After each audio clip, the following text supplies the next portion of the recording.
Bueno, buenas noches. En primer lugar, yo quiero agradecer al doctor Hernández toda la paciencia que tuvo ayer conmigo para poder conectarme aquí para esta charla, ¿no? Te lo agradezco, Jorge. También agradecer al doctor Elías Boden, presidente de la Sociedad Panameña de Urología, que ha tenido la confianza de compartir unas consideraciones bioéticas ante la pandemia por COVID-19. Cuando hablamos de bioética, yo siempre me gusta recordar que son dos palabras en una. Vamos a hablar de ética. La ética es la reflexión filosófica sobre la dignidad del ser humano, qué actividad del ser humano es cónsono con su dignidad, la búsqueda de la belleza, la búsqueda de la verdad. Y la segunda palabra es la biología. Si vamos a hablar de bioética, la biología es importante y tenemos que conocer.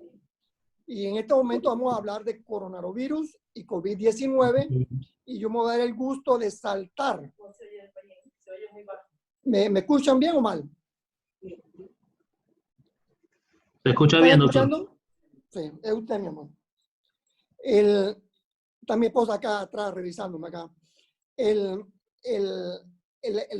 No voy a hablar de coronavirus y COVID-19 porque aquí nosotros tenemos ya mes y medio oyendo hablar de ese tema. Ustedes saben más que yo, todos estamos bien claros lo que es coronavirus y COVID-19. Y en la ética, ustedes ven ahí arriba de que hay diferentes escuelas, pero la escuela que casi todo el mundo está de acuerdo es esa escuela personalista. Cuando está la escuela personalista, es la escuela basada en la persona humana, dedicada a revisar y a vigilar la dignidad del ser humano. El ser humano es digno por el solo hecho de ser ser humano. No son las leyes, ni las constituciones, ni los protocolos los que nos van a dar nuestra dignidad. Por el hecho de ser dignos, de ser humanos dignos, por el solo hecho de ser humanos, todos esos protocolos, las leyes, tienen que proteger esa dignidad, no la van a crear. Dicho esto, entramos en materia. Hay ciertas consideraciones básicas cuando vamos a hablar de bioética, en este caso de pandemia, que en algunas ocasiones vamos a repetir ciertos términos, ciertos conceptos, y lo he dejado adrede porque considero que es importante de que esos criterios queden bien claros. Las cosas cuando se repiten quedan más claras. Todos los seres humanos tenemos igual dignidad y similares derechos, sin importar sexo, edad, ideologías, razas, nacionalidades, posición económica, social, cultural o incapacidades. La siguiente consideración que es muy importante es evitar llegar a ser superado por la crisis. Y esto lo hemos visto. Muchas veces estamos preocupados ya cuando llegó la crisis, ¿qué vamos a hacer? Más importante es evitar llegar a ser superado por la crisis. La protección del personal de salud, la transparencia en todo lo que se haga, algo que insistieron muchísimos artículos en la autonomía del paciente, el consentimiento informado, que los familiares sean partícipes de las decisiones que se toman. El otro concepto que me va a dar muy claro, un paciente jamás debe ser abandonado. De ahí la necesidad de la compasión hacia nuestros pacientes, los cuidados paliativos y la necesidad de tener comités de bioética, su comité de triage, los protocolos, y de esto vamos a hablar más adelante. Hay ciertas premisas que son fundamentales. Las circunstancias no dictan nuestros principios éticos. Aquello varias veces hemos repetido. Vivimos como pensamos, es decir, somos consecuentes, tenemos principios, vivimos consecuentes a estos principios, o más bien adaptamos la manera de ser, de pensar, la adaptamos a cómo vivimos. Entonces tratamos de justificar lo injustificable. Entonces es muy importante tener claro qué principios éticos y ser consecuentes con ellos, cueste lo que cueste. Y debemos aplicar nuestros principios éticos no importa en qué circunstancias nos encontremos. Y principalmente cuando nos encontramos en situaciones extraordinarias como la de ahora. Tenemos que tener bien claros esos principios. Entonces, hablar de bioética en estos momentos es importante porque la mejor defensa a nuestra vida va a tener principios bioéticos claros. En circunstancias ordinarias, ya todos más o menos conocemos, ¿no? Primum non nocere. buscar el beneficio del paciente, lo podemos decir en forma negativa, en forma positiva, y esto requiere, buscar el beneficio del paciente necesita que seamos gente conciencia, científicos, que estudiemos, que sepamos lo que vamos a aplicar. Y la segunda parte, en esta circunstancia urinaria que siempre usamos, el paciente quiere ver en nosotros un ser humano, en la necesidad entonces de la compasión. Algo que es importante, la ciencia la podemos aprender, el ser compasivo es algo que se adquiere, eso es algo que está en nosotros y no lo podemos disimular, y es importante siempre tener esto. Por ahora nos encontramos en unas circunstancias extraordinarias. Entonces hay dos cosas que se agregan. Uno es la solidaridad. Por eso se habla tanto de solidaridad. Ese bienestar de todos también determina el bienestar individual. Y eso lo vemos claramente en la necesidad de quedarnos en casa. Están perjudicando quizás una libertad individual, pero este bienestar de todos al final también nos beneficia a cada uno en persona. Y lo otro es de la justicia, es que la equidad, buscar tener todo para que todo el mundo pueda recibir de la manera más equitativa los recursos que se necesitan para ayudarlos en esta enfermedad. El otro aspecto importante, nosotros podemos tener todos los conceptos, todas las leyes, todos los protocolos, pero si no existe una masa crítica de médicos, personal de salud que sean compasivos, que crean en el ser humano y que sean consecuentes con vivir esos principios, pues ninguna ley, seremos rebasados por la ley, los protocolos no serán suficientes.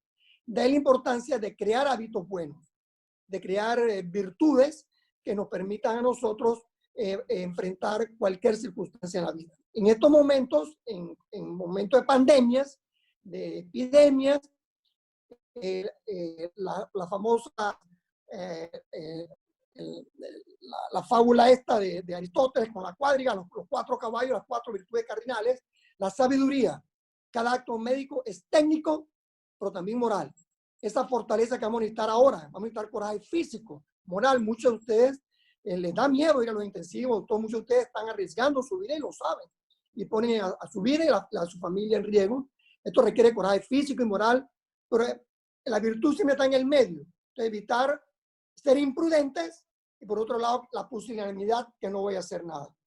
La otra virtud importante es la templanza, el no sobretratar y no ser ansioso, y la justicia, buscar ser iguales con todos los pacientes, la adecuada utilización de los recursos. La lucha contra el COVID-19 también va a demandar pues otra serie de virtudes, que ser competentes, ser altruistas, la fidelidad a la verdad, esa búsqueda de la verdad, no lo que yo creo, yo pienso, a mí me gusta disimular. Muchos dicen si desde el día 1 hubiera habido fidelidad a la verdad, quién sabe no hubiéramos terminado en lo que estamos ahora. La transparencia, la compasión, la humildad e integridad. Y lo que se repite es porque creemos que es muy importante que quede grabado dentro de cada uno de nosotros.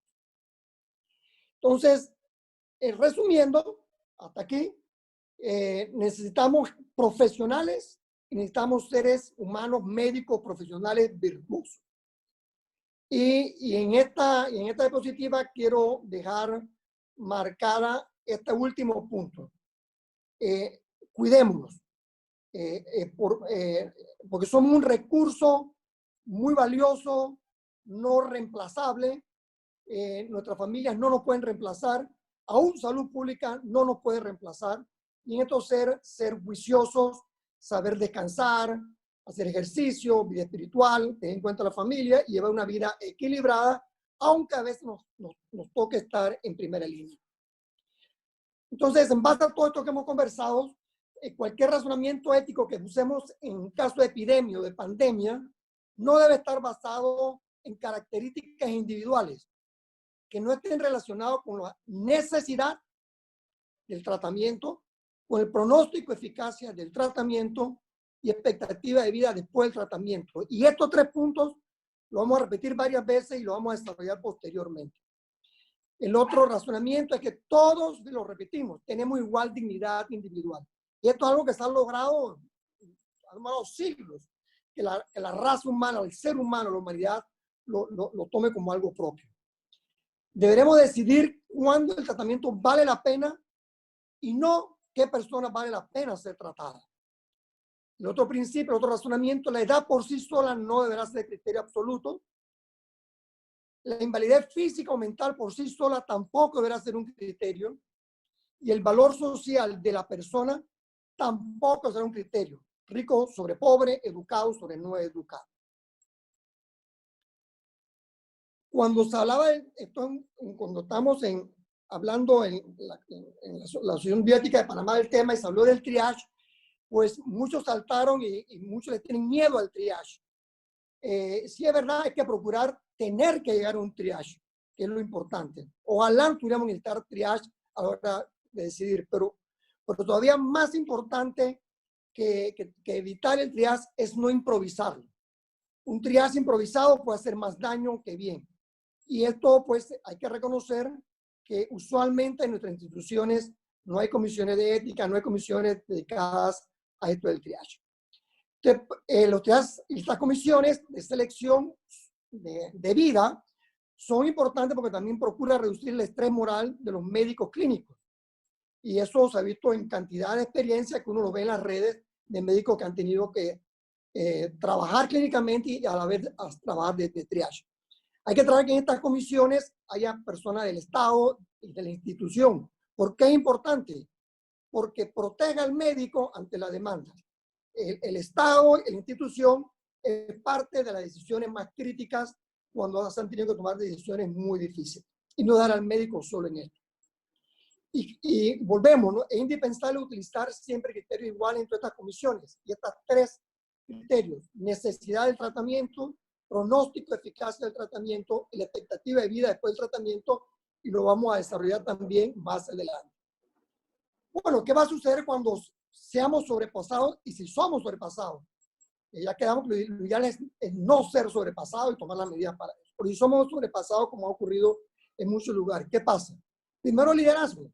El liderazgo es el médico, la enfermera, el personal que está allí. No alarmarse, mantener serenidad. Esperar lo mejor siempre, ser optimista y prepararse para lo peor. Y en eso hay que ser imaginativos. Y creo que se están usando, todos ustedes han visto en redes la cantidad de recursos imaginativos que se están utilizando.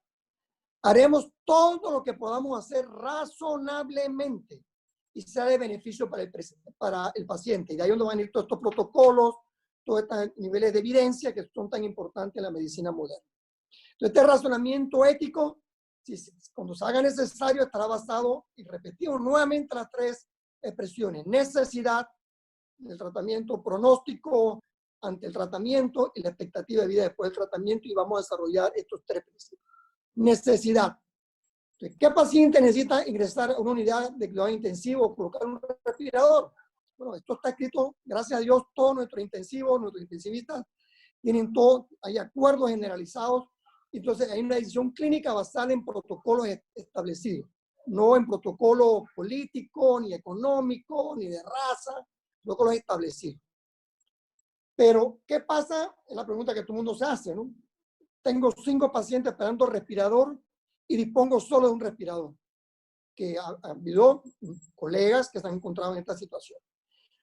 Escoge el de mejor pronóstico de recuperarse, el de mejor expectativa de vida después de recuperarse del tratamiento, el más necesario en su familia. Tengo una mujer soltera con 3 hijos y tengo un soltero sin hijos. Orden de llegada, el primero que llego atiendo. Llegaron los 3 igual, lotería. Todo eso se ha hecho. El más valioso para la sociedad. Tengo un catedrático científico que está trabajando en el descubrimiento de la vacuna, y me traen a alguien de la calle que nadie conoce. Va a ser más valioso para la sociedad. Hay un acuerdo generalizado que estos últimos criterios no deben usarse. Son criterios utilitaristas y que hay que evitar usarse. Y que tenemos a estas 2 preguntas son las que tenemos que responder: el de mejor pronóstico de recuperarse, el de mejor expectativa de vida después de recuperarse el tratamiento, y los comités de vida o de los triage, pues en los casos más difíciles deberían ayudar. Entonces ya hablamos de necesidad, del tratamiento, estamos claritos, y también el pronóstico, eficacia del tratamiento, también obedece a criterios ya establecidos y protocolos. Existen, ustedes lo han visto en cantidad de páginas en la web que están establecidos criterios. Los médicos urgenciólogos de intensivo de aquí en Panamá tienen también bien claro estos criterios y hay que utilizar. Y se utilizan criterios como la edad, las comorbilidades, no independientes. Quizás los más conocidos son Apache 2, SOFA, y hay otros que se tendrán que utilizar, pero son criterios validados en evidencias científicas. Y lo otro es la expectativa de vida. Mucho se habla, pues, pacientes con expectativa de vida menor de 6 meses no deben ser sometidos a esto. Esto es muy sencillo tomar cuando sabemos que son pacientes con enfermedades terminales. ¿Por qué pasa si el paciente tiene su expectativa de vida a 2 años? No hay respuestas. Entonces, lo ideal no tener que llegar a esto, no llegar, pero donde sí hay un consenso, pacientes de enfermedades terminales, pues, aunque no hubiera pandemia, probablemente no lo someteríamos a un intensivo y tampoco lo someteríamos a un respirador. El mismo criterio que usamos cuando no hay pandemia, el mismo criterio para decir si ese paciente debe entrar o no debe entrar. Y la justificación que a veces se habla de esto es que hay poca posibilidad de sobrevivir al darle salida del hospital y poca oportunidad de beneficio a corto plazo. Eso en general, pero no es la edad la que se toma solo, ni es la expectativa de vida por sí sola, es una serie de ellas. Entonces acuérdense, la necesidad del tratamiento, la eficacia del tratamiento y la expectativa de vida después también son los criterios principales. Y en situaciones muy difíciles, ojalá que no llegamos a ello, deben ser comisiones que ayuden a evitar al médico que está en primera línea tener que tomar estas decisiones tan difíciles. ¿Qué pasa cuando un paciente debe retirarse del respirador? Pues existen también criterios científicos ya reconocidos. Ahí no hay que inventar la pólvora. Siempre debe consignarse la razón en el expediente. Esto requiere transparencia, para que no haya que saque a alguien para meter a alguien de mi preferencia o de mayor influencia. Preferiblemente esa decisión debe ser tomada al menos por 2 médicos. Algo que es importante y se repite, porque esto ocurrió, no es ético retirar del respirador a un paciente con posibilidades razonables de revertir para hacer otro paciente más joven o porque tiene más posibilidades de que vaya a ser eficaz su tratamiento. Siempre es importante informar al paciente antes de entrar a intensivo que puede ocurrir que tenga que entrar a respirador y que haya necesidad de sacarlo. Esto da oportunidad a que el paciente sepa y que los familiares sepan. Y lo ideal, en los hospitales más organizados, existe un personal de soporte que acompaña a los familiares permanentemente en la información y en el soporte de ellos. El otro punto muy importante, los pacientes jamás se abandonan. Lo saqué al respirador y lo eché jamás se abandonan. Darle el mejor tratamiento alternativo, los cuidados paliativos. Los pacientes requieren siempre de compasión, de cariño y de compañía. Entonces, los hospitales saturados, ¿qué criterios de selección? Estos son muchos artículos y hemos tratado de resumir los criterios que son como muy comunes y todo el mundo está de acuerdo y algunos van a ser repetidos, pero que nos servirá a nosotros en un momento determinado, pues casi instintivamente qué hacer. El criterio fundamental es la probabilidad de que los tratamientos surtan efectos y no impliquen riesgos desproporcionados. Un resumen de lo que se ha dicho anteriormente. Los tratamientos fútiles nunca son éticamente admisibles. Segundo, la aplicación de los criterios de triaje será justificada solo después de haber hecho todos los esfuerzos posibles para aumentar la disponibilidad de los recursos. Yo creo que este país, Panamá, este país chiquitito, está haciendo el esfuerzo para hacer eso y otro que hay que aplaudir. Ni la edad, ni la discapacidad, ni la utilidad social como criterios aislados son éticamente aceptables. No abandonar a ningún paciente. Cuidar por encima de curar cuando curar no es posible. Y la admisión de todos los pacientes ha de ser considerados en pie de igualdad, sin discriminar ni positiva ni negativamente a los infectados por COVID-19. Tengo un paciente que tiene hizo un tromboembolismo y tiene tarea intensiva, no sea COVID, tiene igual derecho a entrar en intensivo a alguien que tiene COVID. El criterio por sí solo de COVID no es el criterio preferente sobre eso. La Asociación de Bioética de Panamá es una asociación que tiene más de 30 años en Panamá. Soy miembro de él hace más o menos 6 años. Está formada por médicos, por psicólogos, por filósofos, por salubristas, por personal que está trabajando en muchos comités de éticas y que algo que nos une a todos es la tolerancia,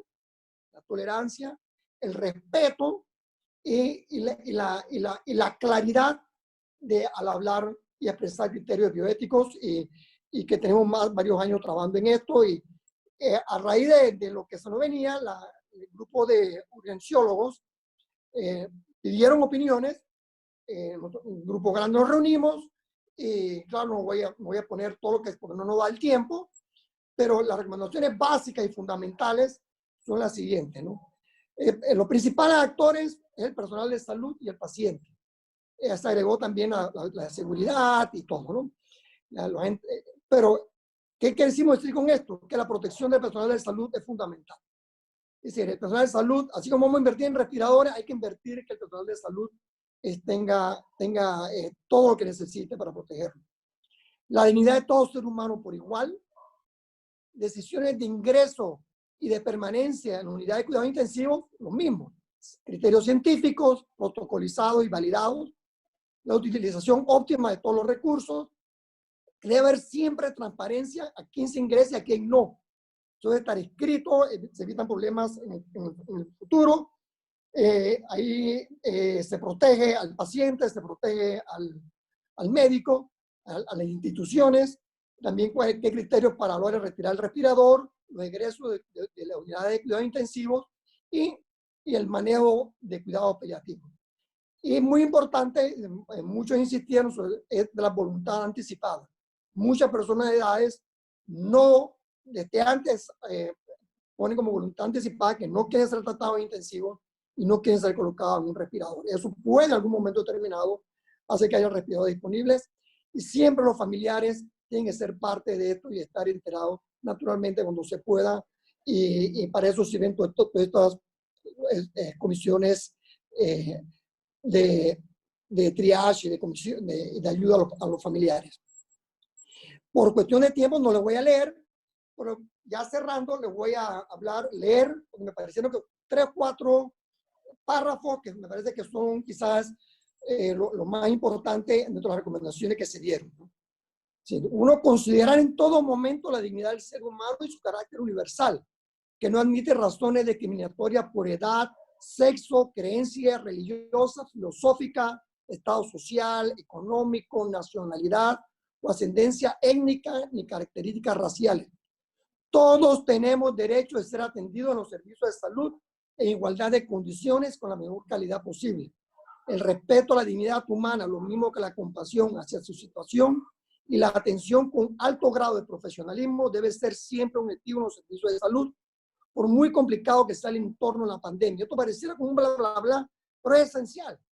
Es decir, de hecho, nos estamos protegiendo a nosotros mismos cuando creemos en eso y hacemos que esto se aplique.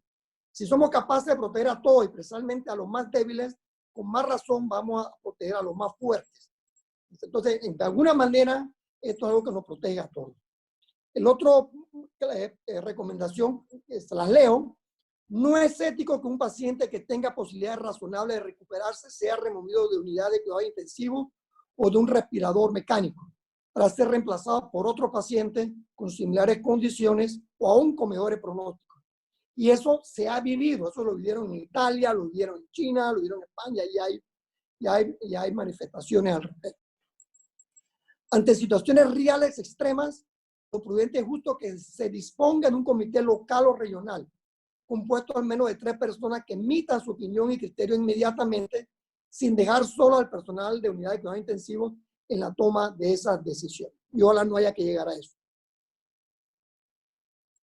El Ministerio de Salud, como ente rector de la salud, deberá emitir normas con directrices sencillas que permitan a los médicos tratantes y sus equipos de apoyo tomar decisiones en entornos críticos como lo que están observándose en los escenarios de la pandemia por COVID-19, que son todos estos protocolos que hemos estado hablando y que existen y que deben ser aplicados y que han sido revisados y panamenizados de una forma muy profesional.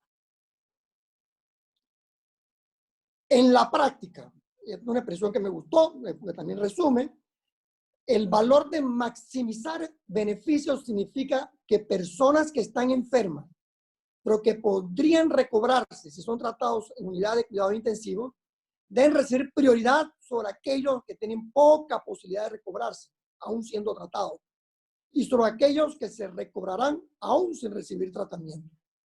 Entonces son una vez criterios bien claros, ¿no? Pacientes con similar pronóstico deben ser tratados y manejados con igual oportunidad de acceso a los recursos. La edad no es un criterio para decidir si el paciente ingresa o no a una unidad de cuidado intensivo, pero sí su pronóstico en relación con COVID-19, sus comorbilidades y expectativas de vida. Terminamos recordando que no nos encontramos al fin del mundo, estamos en la ruta al fin del mundo. Yo creo, y se ha dicho una y otra vez, todas las crisis permite que nos renovemos y pues saca lo mejor de cada uno. A nivel mundial, yo creo que el mensaje es que no podemos descuidar las instituciones mundiales de salud. Hay una conciencia muy clara que las Naciones Mundiales de Salud, la latinoamericana, cualquier organización mundial de salud debe ser apoyada. Hay que estar muy claro quiénes son sus dirigentes, porque eso ya quizás, mientras más fuerte sea y más poder tenga una Organización Mundial de Salud, pues más podemos evitar pandemias como esta. A nivel nacional, yo me atrevo a recordar que nosotros hemos pasado crisis.